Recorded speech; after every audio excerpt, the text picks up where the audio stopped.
Hi, what's up, y'all? It's popping, what's cracking? It's D, about to react to this other video about Lovely TTV. So this is the other video that people were telling me to watch. So apparently the trophy wife, husband, niece came out to speak about Isis and saying she's lying. I'm not watching none of that part of the video.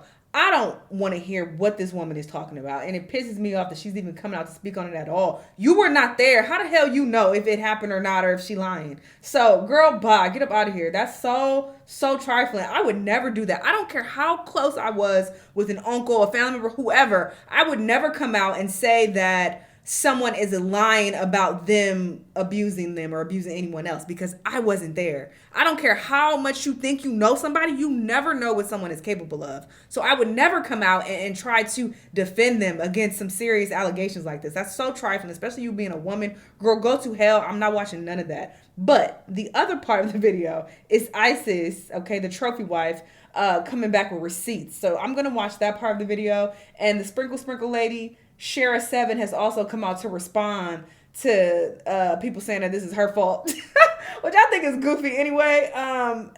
That people are even trying to blame the Sprinkle lady, but yeah, she gonna have something to say as well. So I definitely want to hear her response. So yeah, let's watch. Like I said, this is just really disturbing to me, because at this point, where is the arrest record? If they're saying that children are being abused, why is this father These are the questions not that in need jail? answers. They're saying that he went to court and that he was let go. Oh, that's paperwork. And they were saying this before this woman came out. So his court case has been floating around the internet. The internet detectives have done what they do. They detected and went and pulled his information.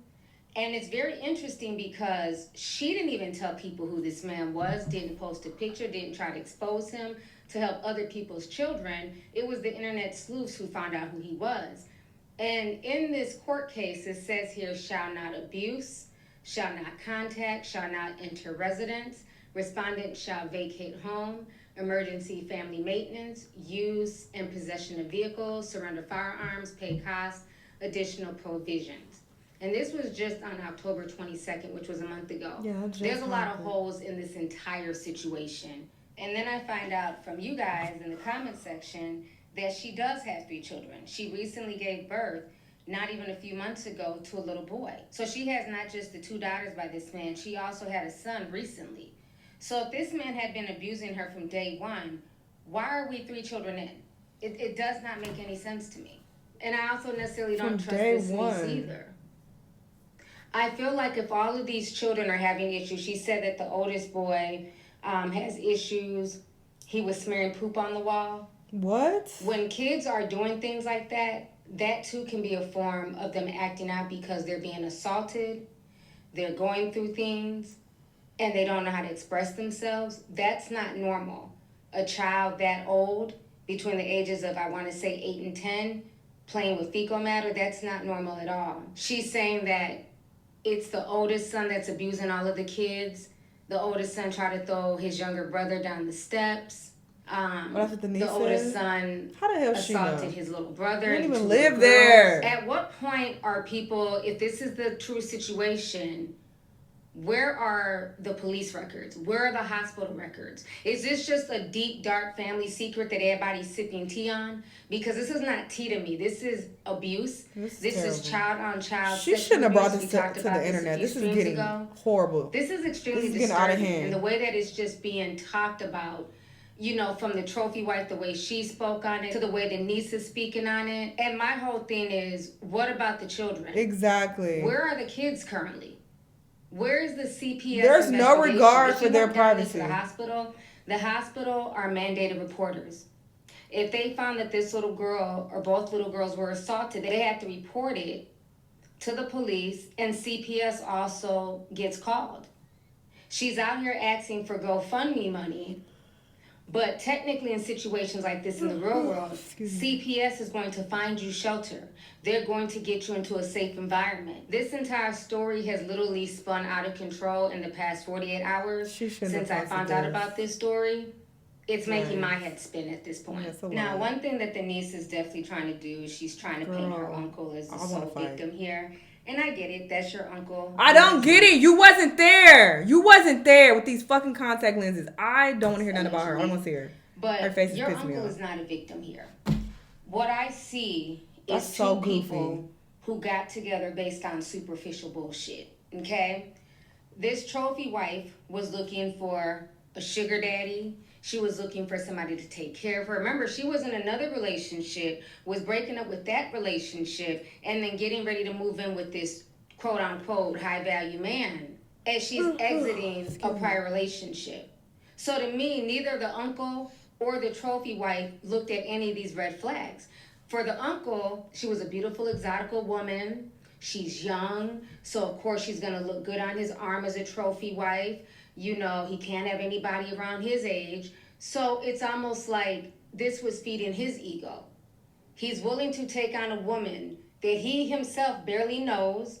He was ready to make her the girlfriend and wanting to marry her and move her into his home.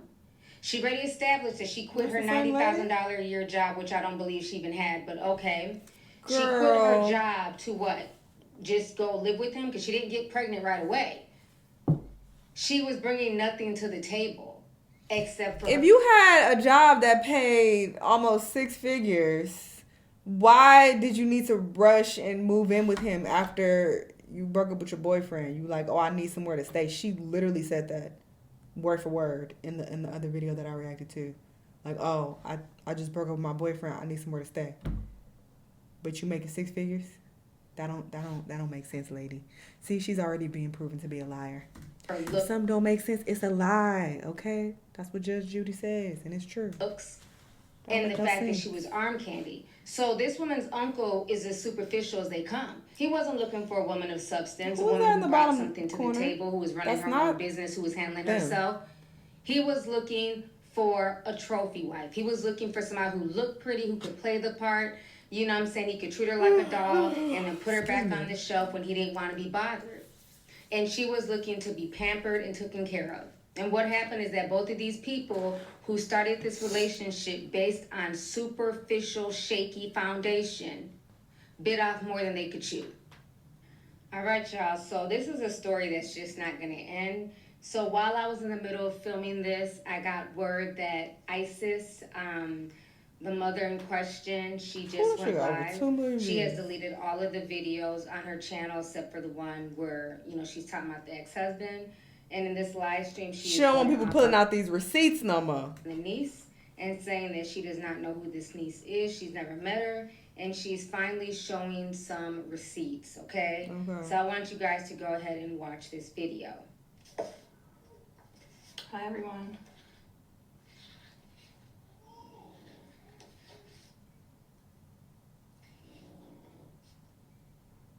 I couldn't get on here fast enough.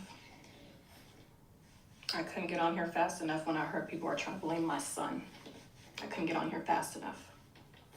Couldn't get on here fast enough. Okay, girl, I thought I heard someone who I've never met in my life coming on here trying to blame my son. Someone whom I've never met in my life trying to come on here and blame my son for the sick and disgusting things that my daughter's father was doing. This is not a game. This is not a game. How dare you? How dare you blame this on an innocent child? You talk about you got proof? You have proof? I've got proof right here. Right here. Show me your paperwork. Show me your paperwork. You talk about I am saying something different than when I was in court. Honey, you weren't even there. Seeing you in my life is not very good. Oh my gosh. Y'all want to see my protective order? Y'all want to see my protective order? Right here. I'm going to cover my daughter's name. Girl, not with this terrible Wi-Fi. Just upload a photo. In the case. Girl, I can't see that.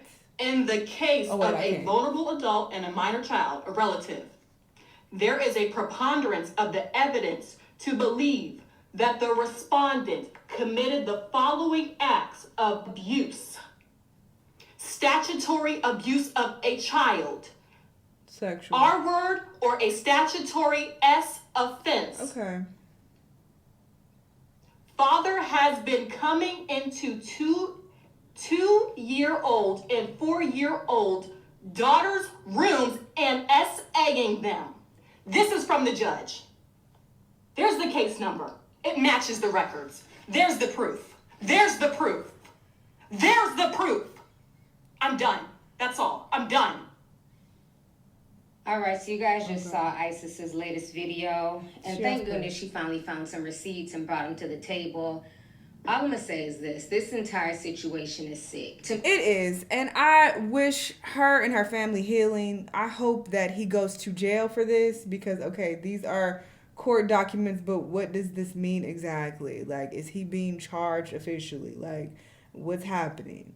I mean, cases are usually ongoing, so maybe we haven't gotten to, I'm not involved in this. Maybe they haven't gotten to that stage yet. But I wish that she would just handle this offline at this point because it's getting very messy. Let's see what Sprinkle Lady had to say though. My lease was going to be ending very soon, which is why I went ahead and moved in with my person that became my ex. We started living together, and I told my husband, I was like, hey, it's so embarrassing to admit, I was like, I need a place to stay because my lease is ending and I just broke up with my boyfriend, and maybe even if it's just like for a couple of weeks, you know, it's okay. Just so I look for, you know, somewhere else because I had planned on needing to find somewhere else. And he was saying, well, if you're going to live with me, it's going to be as my wife, not as my girlfriend. And I was like, well, how spontaneous are you? And he laughed and he said, very spontaneous. So then I was like, right. So we started entertaining the idea of getting married. Watched the Trophy Wives video, and as a mom myself, my heart absolutely breaks for her and her family. But I love that this has sparked a conversation about the detriments to the sprinkle mentality. If anybody marries somebody after 1 week, they done. I'm sorry, sprinkle. You dumb enough to do that, I'm sorry for you. I'm sorry. But if you're sitting out there, you learned everything from me. Did you learn how to be smart? Did you learn how not to be desperate? You didn't learn from me. Did you hear when I said stop being desperate? Did you hear when I said don't be a pygmalion? Did you hear when I talked about background checks? Did you hear when I talked about all this other stuff? About not dealing with men if you have kids until they're old and grown enough to speak for themselves and be in school and whatnot. Did you not hear when I said all of that? Don't blame me. I tell people all the time, don't say my name if you are desperate and being pygmalion. Don't claim me. No, don't. If you're desperate, if you are desperate and you're not smart enough to get the bag, flip the money, have options. If you stupid, don't claim me. If your IQ is low, please don't claim me. I teach women to be smart, not desperate. If you're desperate, don't claim me. She said, don't claim me. I don't want no parts of that because the woman Isis, she did say that the Sprinkle Lady, Shara 7, she changed her life and she loves her content and she follows her practices, blah, blah, blah. So that's why people are mentioning the Sprinkle Lady because Isis did. She basically tried to give, her credit for her lifestyle. Like, oh, this is how I'm in the position I am in today. But now Shara is like, I didn't teach you to be desperate. Don't put that on me. I didn't say get with a man that fast and move in with him and your kids, your small kids who can't even talk. I didn't say do none of that. So, there's that. I agree with that. Like, what the hell? People are grown. Even if you do follow the Sprinkle Lady's advice, like T for T or bar for bar or whatever, you still can't blame her. You are an adult. Like, what the fuck? You got to make your own decisions. These are just people who are entertaining at the end of the day. Let's be clear. So you trying to use their advice to apply to your real life is crazy. I think that's insane. I think you should make your own decisions. Take what everybody says with a grain of salt. It's very wild. Anyway, I'm done with this lady. I don't have anything else to give. I have nothing else to say. I wish her the best, especially her children. I wish her children healing. I hope that the man goes to jail and, everybody gets what they deserve. And I hope she can make smarter decisions in the future because this was a hot mess. Y'all let me know what y'all think, though. Let me know what other videos you want to watch, and I'll see you on the next one. Bye.